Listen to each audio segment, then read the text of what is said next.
أنما الحياة الدنيا لعب ولهو وزينة وتفاخر بينكم وتكاثر في الأموال والأولاد كمثل غيث أعجب الكفار نباته আল্লাহ বলেন ইআলামু আন্নামাল হায়াতুদ দুনিয়া, জেনে রাখো নিশ্চয় দুনিয়ার জীবন এটা হচ্ছে খেলার জীবন, খেলতামাশার জীবন। কিসের জীবন?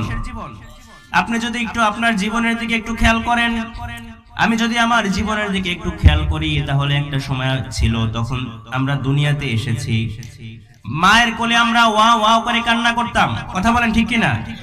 ওয়া ওয়া করে কান্না করতাম। যখন একটু বোঝা শিখলাম, আমার সামনে লাল কোনো কিছু ঝুলানো হলে আমরা খেলা করতাম, হাত পা ছুড়ে খেলা করতাম। আস্তে আস্তে যখন একটু বড় হলাম, হাঁটতে শিখলাম, তখন আমরা খেলা করেছি।